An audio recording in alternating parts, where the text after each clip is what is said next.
Hello my friends and welcome to Luna Runa Edits. This is me, Runa. It's been a while since I have posted my last video on the channel. So today I'm gonna bring you a scene from Gabriel's Rapture Part 2, was recently released by Passionflix on 24th of March 2022. Well, if you haven't seen the movie, this is a spoiler alert.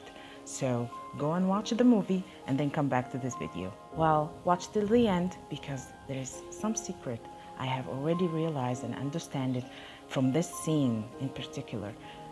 I will reveal it at the end. Well, let's go.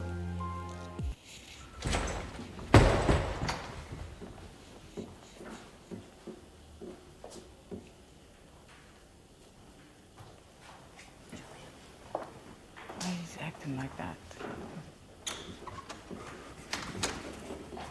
Paul. Julia, are you all right? Tell me,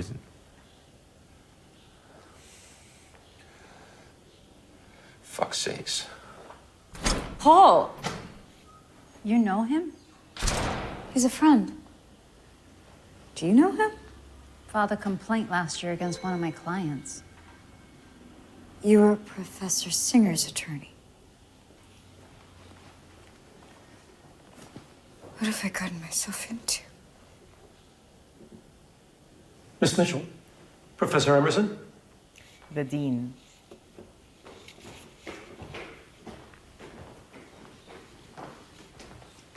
This is Tara Chakravarti, who is the Vice President of Diversity, and Robert Mongi, who is the Vice President of Student Affairs.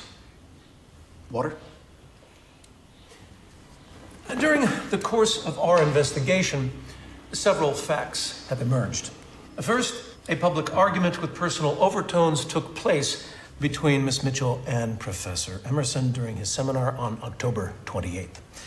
And second, Professor Picton agreed to supervise Miss Mitchell's thesis due to a conflict of interest. And third, on December 10th, Professor Emerson gave a lecture in Florence accompanied by Miss Mitchell, who he introduced as his fiancée. These facts are substantiated in print with photographs and corroborated by Professor Pacciani, who was present at the event. Are you engaged in an amorous relationship with Miss Mitchell? You've offered no evidence of any policy infractions. All you've offered is a sketchy timeline and tabloid journalism from Italy. I will not allow you to railroad my client. If your client is innocent, then he should be able to answer my questions. When did the relationship between you and your student start? My client is not obligated to respond to speculation. Perhaps Miss Mitchell might feel differently. Doesn't look good. All right, Miss Mitchell. I ask that you direct your questions to Professor Emerson. We have nothing to say on the matter. I wonder if either of you realize the outcome you're headed toward if you continue in this manner? Since relationships between professors and students cannot be consensual, I move that we excuse Professor Emerson so we can interview Miss Mitchell. This is a safe space. There will be no reprisals because of anything you disclose to us. If you've been a victim of sexual harassment, we can help you. I wasn't harassed by Professor Emerson. We weren't involved while I was his student. Our current relationship is consensual. She's saying the truth. She's so brave. Thank you, Miss Mitchell. So, the relationship was amorous. When did you purchase the airline tickets to Italy knowing you would be traveling with Professor Emerson? The tickets would have been reserved before December 8th, placing the purchase date squarely within the semester. Prior to his submission of your grade, you must have had some conversation about accompanying him to Italy. That seems problematic for a professor-student relationship. Dr. wouldn't you Aris, think? you're speculating. Ms. Harandi, I'm making a reasonable inference of a quid pro quo. Moreover, I'm suggesting that your client perjured herself. She said she wasn't involved with Professor Emerson during the last semester. Are we to believe that they magically became involved at the end of the semester? Miss Mitchell, I need to remind you of the penalties for perjury. You were writing your thesis with Professor Emerson until a month prior to your trip. You were registered in his Dante seminar for the fall semester and was awarded a mark of A. If you had dropped the class, we would not be here today. But since you remained in the class, we have a problem. The registrar's office reports it was Professor Emerson who submitted your grade via the online grading system. We have dated copies of those electronic documents. Since we are just receiving these documents now, I'd like a short recess so I can talk to my client. Your client has already perjured herself. I disagree. Miss Mitchell might be the victim of coercion. Certainly any perjury on her part would be excused if she's the victim of harassment. Professor Picton graded my work in the Dante seminar. The committee is aware of the email you sent to Professor Emerson, in which you pleaded with him to stop harassing you. Gabriel's Inferno Part 2, the first scene. It is completely out of order to surprise us with documents that weren't mentioned in the letter you sent to my client. This is not a trial. This is an investigatory hearing. We are not bound by the rules of discovery, Mr. Green. Professor Chakravarti, please continue. I know you didn't file a sexual harassment complaint, but it isn't too late to do so. If you wish, we can have him dismissed from this room so we can My discuss client this. denies any harassment. If anybody should be investigated for harassment, it's Miss Peterson, who maliciously instigated this whole mess in the first place. Miss Peterson will be held accountable for her actions. Miss Mitchell, I am interested in the email exchange in which you direct Professor Emerson to stop harassing you. Can you tell us in which context that you made this statement? We had a misunderstanding. I should never have used that word. I didn't mean it. There was no harassment. That's why I didn't make a complaint. I'd like to move that we suspend this hearing. I have a lot of unanswered questions that I'd like to pose to the other witnesses. And I'd like to interview Miss Mitchell in a less hostile environment. She denies the allegations and hasn't filed a complaint against my client. Under paragraph 10 of the university's policy on sexual harassment, she cannot be compelled to do so. Can we just move on? I am going to suspend this hearing. You've been forthcoming, Miss Mitchell, and I thank you for that. You, Professor Emerson, have told us nothing. Your lack of cooperation has left us no choice but to go back and interview other witnesses. I have questions I'd like to put to your department head. This delay could take several weeks, depending upon... Enough. There's no need for a delay. Don't do this. I'll cooperate. Dr. Ayers, could I have a moment to consult with my client? I'm willing to answer all your questions, but not while Miss Mitchell is in the room. Miss Serenity. Miss Mitchell, you're dismissed for now. Please do not leave the building. He's sacrificing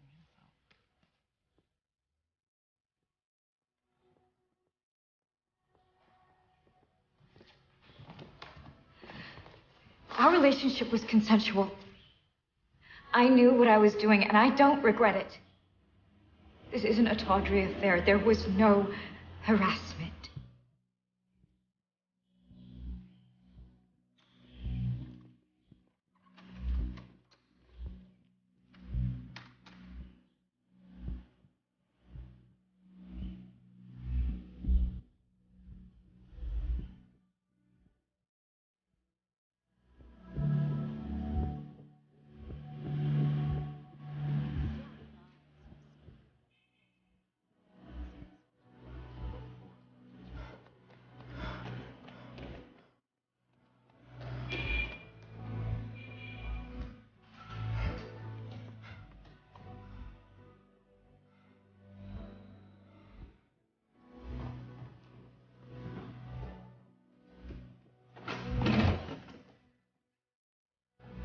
Thanks for joining us, Professor.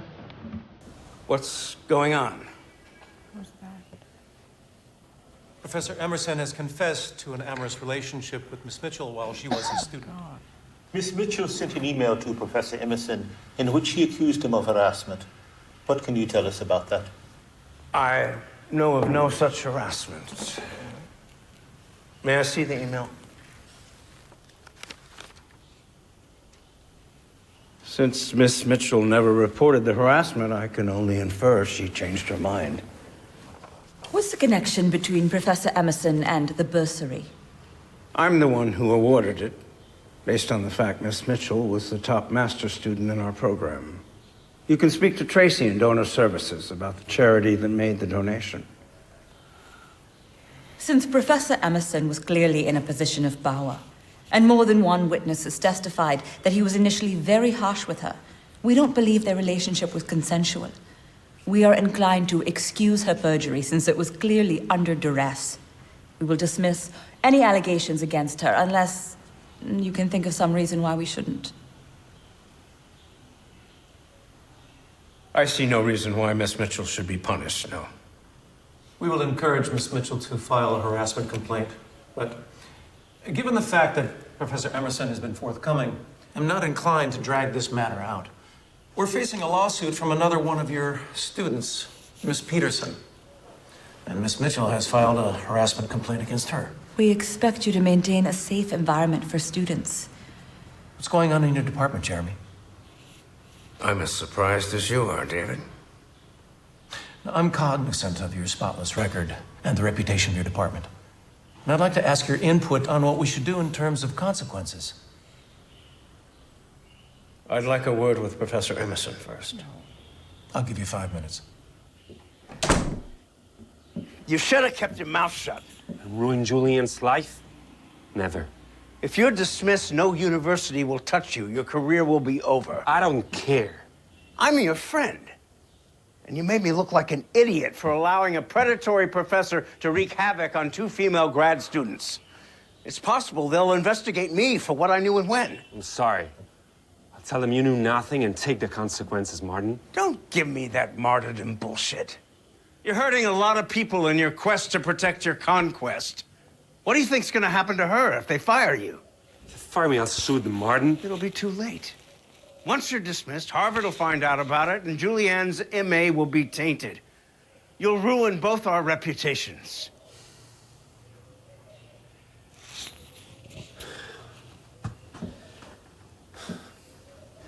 I didn't realize this would have implications for you.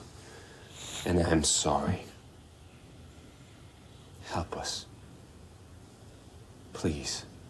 You should have denied everything. The dean would have dragged the investigation out, and the more likely details would be leaked. I know. It's a small academic community, Jeremy. And you knew better than to fuck us too. I didn't fuck her. The hell you didn't. All I have to do is convince the dean to be satisfied with an ounce of your flesh rather than a pound. I'll help. But we're doing this my way, you understand? Oh.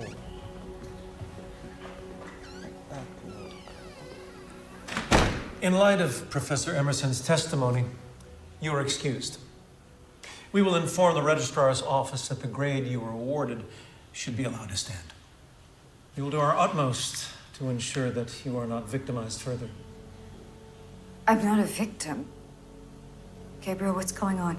In light of his confession, we are holding him accountable for his actions, including seeing to your welfare.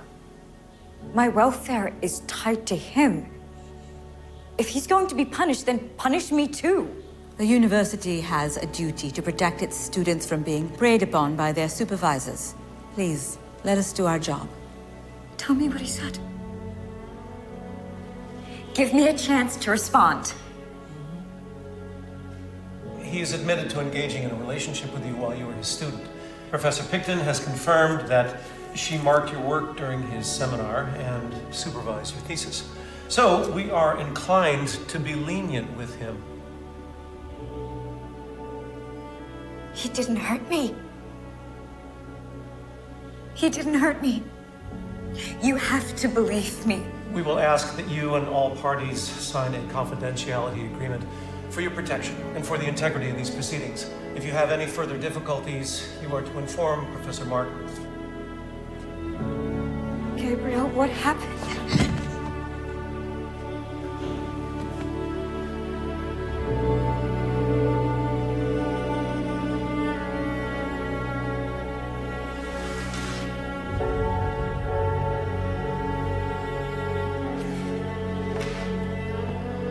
Do you know know some secret that Gabriel might worry would come out? Something extremely damaging? He was hiding some secret. Or trading a confession for leniency.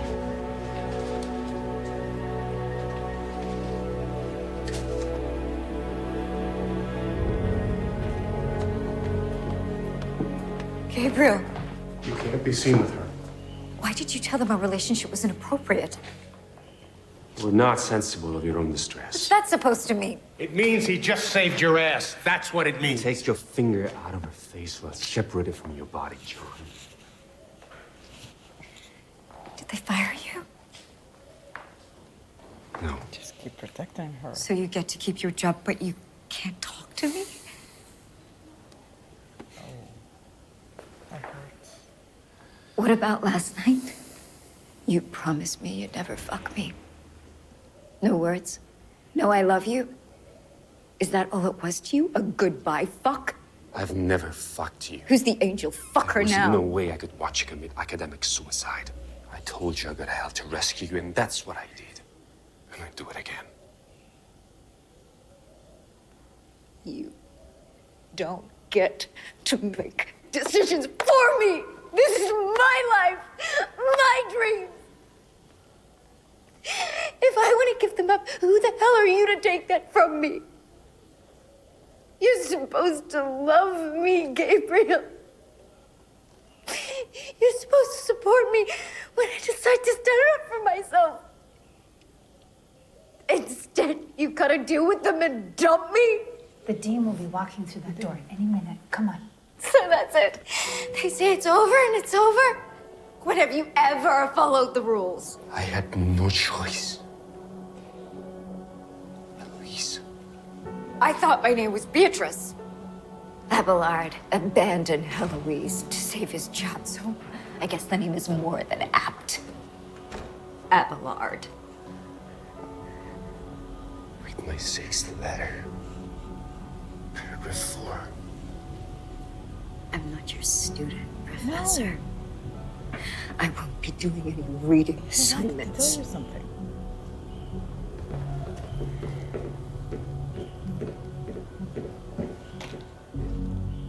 Well, that brings us to the end of the scene, and if you have noticed that he called her Héloïse, not Beatrice, I will leave you in the description box 2 links. One is who's Héloïse and Abelard and their story, and the second one is about the sex letter paragraph 4 that he mentioned at the end of the scene. Well, I have discovered this hidden letter that he wanted to deliver her a hidden message that is to hang on, and he's not giving up. Well, if you like more of these videos that you want me to do, tell me in the comments. Don't forget, if you like this video, like and share and subscribe to the channel. Till we meet again, stay safe.